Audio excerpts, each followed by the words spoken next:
All my life, I've been a global traveller, seeking cultures and traditions that are just as vibrant today as in times past. We're opening doors, stepping into worlds most never see, because that's where the best stories are. We're sharing tales of local life and the working world, plus spending time with some of the most interesting people you'd ever want to meet. It's truly privileged access that always leaves me excited to explore more. In this episode of Exploring More with Karine, we're celebrating 4 beautiful UNESCO World Heritage Sites. In Italy, we'll enjoy the historic, welcoming city of Verona. Next up, Germany's impressive Middle Rhine River. Then we're off to Scotland's Orkney Islands, before heading to the UK to explore the majestic Blenheim Palace. Let's get started. In Italy, we'll introduce you to Verona, its fascinating architecture and culture. Shakespeare loved Italy's Verona. So much so, he set several of his plays here. And after spending a few days exploring the city myself, it's easy to understand why. Piazza Bra is the place to begin your exploration the Italian way, with an espresso, of course. Remnants of empires past line the edges of this welcoming square. None more impressive than the Roman arena. Originally built beyond the city walls in the 1st century, it once comfortably held as many as 30,000 people. Nearby is Casa di Giulietta, where some say the tragic real-life story that inspired Romeo and Juliet unfolded.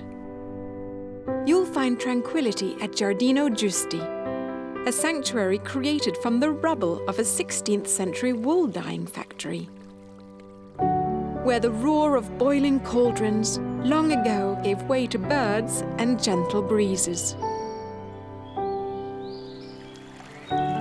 Another powerful landmark is the imposing Castle Vecchio. Built by the Scaliger dynasty in 1354, this stronghold was captured by many armies and was actually once Napoleon's home. These are but a few of the treasures that make Verona my new favorite Italian city. That said, beautiful Lake Como, further north, is also a gem. I once dismissed it as a playground for celebrities and the ultra-wealthy. While lavish villas are plentiful, there are also many small, easily walkable villages tucked away along its shores, including quaint Como itself, where you'll find the Cathedral of Santa Maria Assunta, the most important religious building in the region. It took nearly 4 centuries to complete, and is regarded as the last Gothic cathedral built in Italy. For something different, step into one of the markets. For me, there's no better way to feel like a local. And of course, the opulent homes are not to be missed. One that really caught my eye was Villa de Balbianello. Long ago, it served as a convent. Later, one of its owners was American General Butler Ames, and its last owner was an Italian adventurer. Memories of his expeditions, especially to the North Pole, are plentiful, including a flag from my homeland, Norway. Northern Italy is certain to delight your senses. I hope you'll do as I did and explore this remarkable region for yourself. Now we're off to Germany for a look at the impressive sites along the Middle Rhine River, where our Viking longships often sail. In Germany, the River Rhine cuts through steep hillsides and craggy cliffs to reveal quaint villages of half-timbered houses around every bend. This 80-mile stretch between Bingen and Bonn makes up the Middle Rhine, but the area is more affectionately known as the Romantic Rhine. In the late 18th and early 19th centuries, This idyllic setting inspired Rhine Romanticism, an artistic movement during which artists decried industrialization and turned instead to nature and the past for inspiration. Writers, painters, and composers, Lord Byron, William Turner, and Richard Wagner among them, journeyed along this sublime waterway, coming away forever changed by the experience.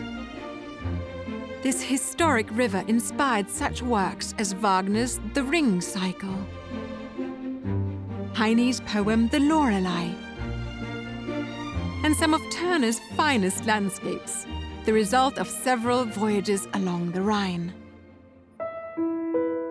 In 2002, a portion of the Middle Rhine was designated a UNESCO World Heritage Site, in part because of its more than 40 medieval castles, such as Rheinstein Castle, once home to Holy Roman Emperor Rudolf von Habsburg, 12th century Starlet Castle, built by the Archbishops of Cologne, and Marksburg, the only Rhine castle never conquered. Even more intriguing is Pfalzgrafenstein, a toll station built on an island in the middle of the river. Chains once stretched from this island across the entire Rhine. In order to pass, one had to pay a toll, a major source of medieval revenue for the castle landowners. This majestic waterway, long the domain of knights and princes, painters and poets, offers a fascinating window into the past, as well as some of the world's most spectacular vistas. The next time you're in Europe, I hope you'll take the opportunity to explore the romantic Middle Rhine for yourself.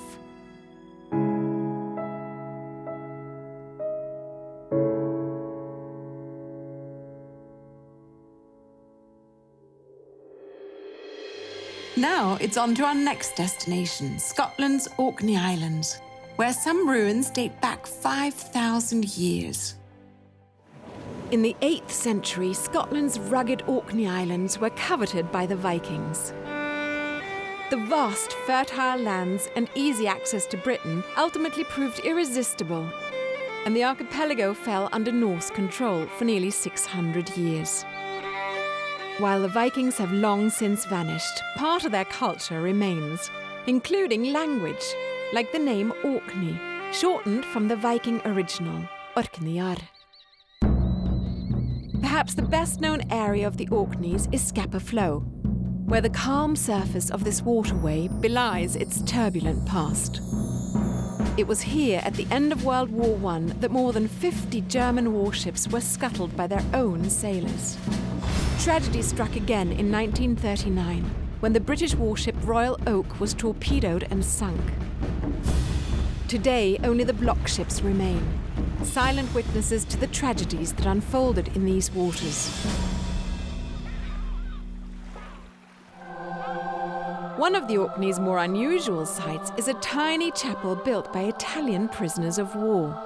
Using ingenuity and imagination, they transformed a corrugated steel building, plus whatever scraps they could find, into a sacred work of art. In the heart of Kirkwall lies another treasure, the Cathedral of St. Magnus. Built by the Norse Earls of Orkney nearly 900 years ago, it holds the unusual distinction of being owned by the city rather than the church, and of possessing its own dungeon. The Orkneys also have remnants of long-lost civilizations. The Ring of Brodgar and the standing stones of Stenness start the imagination running. These Neolithic monuments may be the oldest in the British Isles, dating back to approximately 2500 BC. And along the coast, the settlement at Skara Brae is older still. It's the best preserved Neolithic village in Western Europe and offers a fascinating window into the past. Scotland's remarkable Orkney Islands present an extraordinary tapestry of natural and cultural wonders. I hope you too will do what I did and explore the heart of this archipelago for yourself.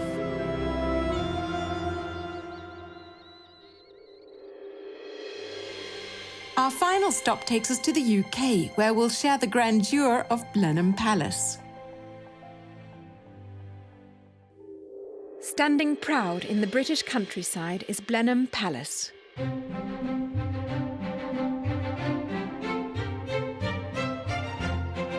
Built in the early 1700s, the palace was a gift from the people of Britain to honour the Duke of Marlborough for his leadership in the Battle of Blenheim. A symbol built to withstand the test of time. But in 1892, Blenheim was nearly lost when Charles, the 9th Duke, inherited a bankrupt family name. However, he saw a quick solution, an arranged marriage with the American heiress Consuelo Vanderbilt. She was the daughter of American railroad baron Cornelius Vanderbilt, and her mother Alva had long worked to find her a place in British aristocracy. It's been said that Consuelo was kept under lock and key until the wedding to keep her from eloping with her secret fiancé, and that she wept beneath her veil, dreading her future. Today, as you stroll amid the splendid halls of Blenheim Palace, you can almost hear Consuelo pacing, her sighs echoing off the elegant decor as she struggled with her outwardly polite yet loveless marriage. Reminders of that turbulent era are still present. This great silver centerpiece was commissioned by the Duke of Marlborough to place on his dining table so that he did not have to look at his wife, Consuelo Vanderbilt. Consuelo also found this piece very useful because she didn't want to look at her husband either. She called it her cache-mari, hide my husband. Blenheim Palace was also home to another important American heiress, Jenny Jerome, who married Lord Randolph Churchill. Together they were parents to this young man, who the world came to know as Sir Winston Churchill. This is the room at Blenheim Palace where Winston Churchill was born.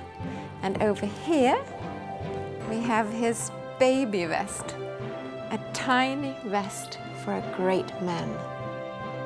Blenheim Palace is an architectural masterpiece with landscaping by Capability Brown, who also created the gardens at Highclere Castle. Named a UNESCO World Heritage Site, Blenheim's scale and diversity is magnificent. And should you happen to get locked into Blenheim Palace at night, you'll need this big key to get out. And it's a complicated procedure. Pull down, insert the key, lift the eagle's head,